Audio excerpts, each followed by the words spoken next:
Good morning, everybody. Welcome to another edition of Coffee with Cory.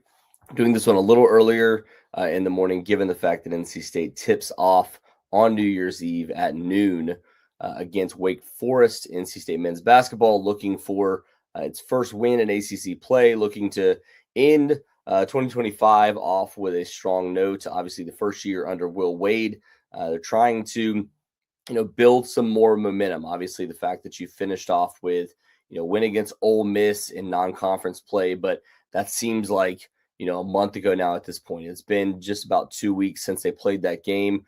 So for NC State, you've got to come out strong against Wake Forest. Let's talk about the priorities here in just a second, but I would take a swig of this coffee really quickly. As you could tell, my throat not in great shape, and that's why I didn't do a video yesterday. We're going to continue to try to battle through this and be able to do Coffee with Cory's and podcasts as well. Moving forward, we'll have a post-game podcast after this game today too. But first priority for NC State against Wake Forest is going to be shooting the three ball well. This is a game in the past where NC State has struggled a little bit, being able to sag. Obviously, this is a defense that wants to sag off, wants to defend the three well.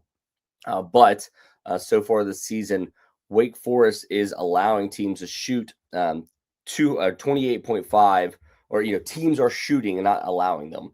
Teams are shooting 28.5 3-pointers a game against this Wake Forest defense, which ranks 348th in the country for Wake Forest. So this is a team that a lot of teams just shoot the three and pray. But for NC State, this is a game where guys like Paul McNeil, I'm going to continue to say Matt Abel. I feel like Matt Abel is somebody that once he clicks for NC State, has a chance to be a really effective player for them, especially from behind the arc, and somebody that has a chance to really be able to push NC State kind of into another ceiling. Obviously, we know what the floor is. We've seen kind of where things are, but that has a chance to give NC State a higher ceiling if he's able to continue to get better and continue to grow, not only from behind the arc, but also being able to drive to the basket too.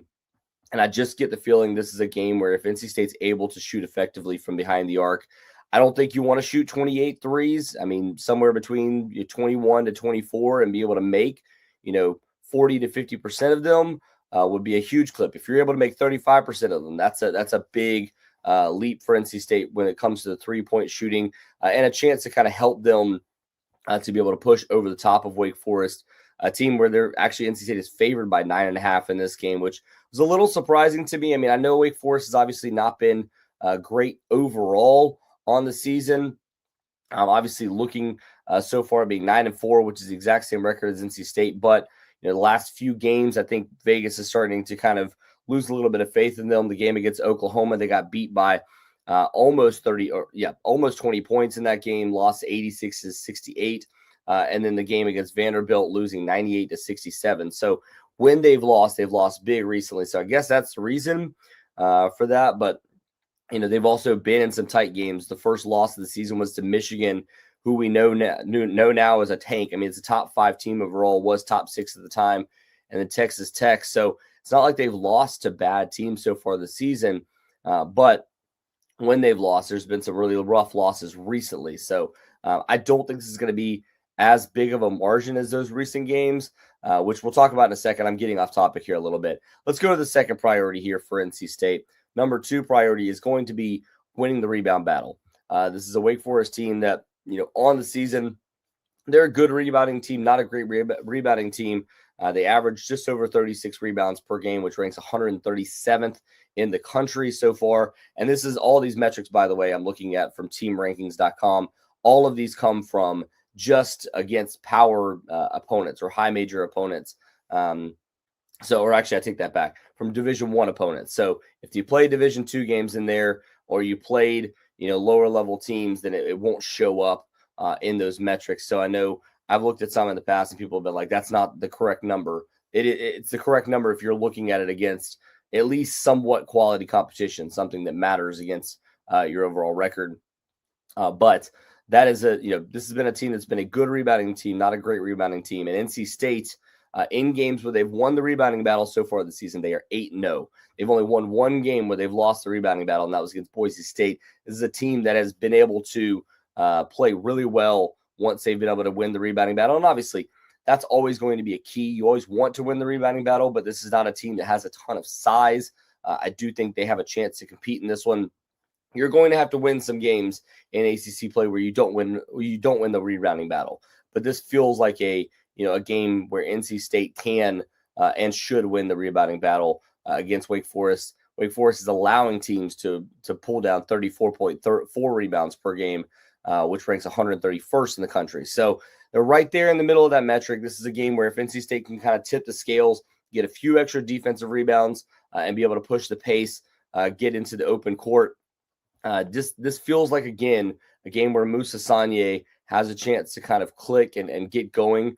We know Jerry Ding is not going to play in this game, and it doesn't sound like, I posted this on our boards last night, it doesn't sound like he's going to play probably for a while. Don't know if he's going to play the rest of the season. We'll see what ultimately is the case. It sounds like they're pushing for him to try to get a medical red shirt. We'll see ultimately what the case is for Jerry Ding in the situation. But this is a chance right now going into this game for a guy like, if you're looking at where guys need to click. Obviously, Vin Allen-Lubin has been really good. They really need Moussa Sanye to step up in this game, and I'll talk about that again in just a second. The third thing right here, this is kind of my pick to click. My pick to click in this game, I could go with Matt Abel, who I talked about earlier.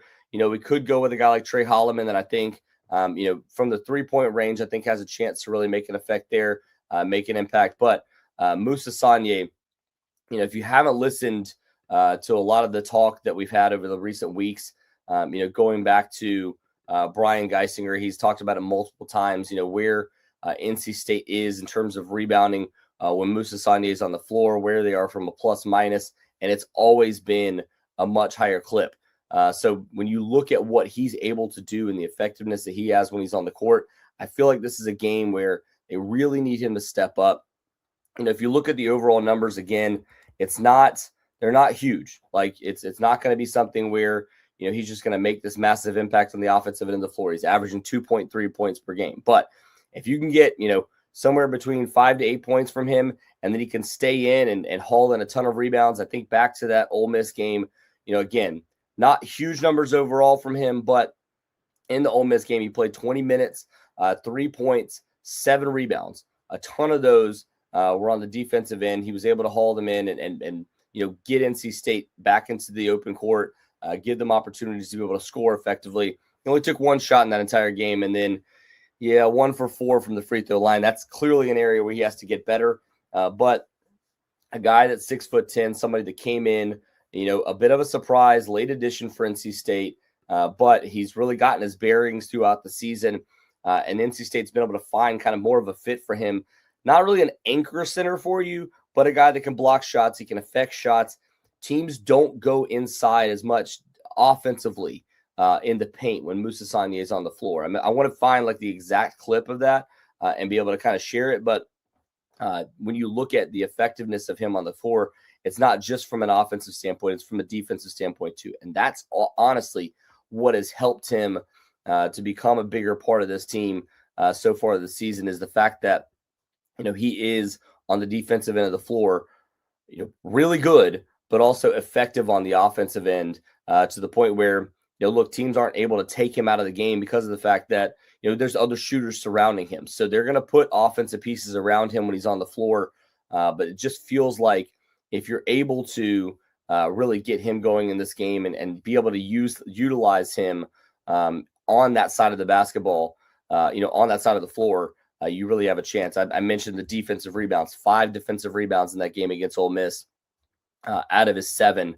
2 offensive rebounds. NC State only had 7 offensive rebounds in that game because they just didn't miss a ton of shots. So that was a chance for NC State. Again, when you're on the defensive end of the floor, be able to haul in the basketball, be able to go down the court and win those matchups and get out, be able to get some easy buckets.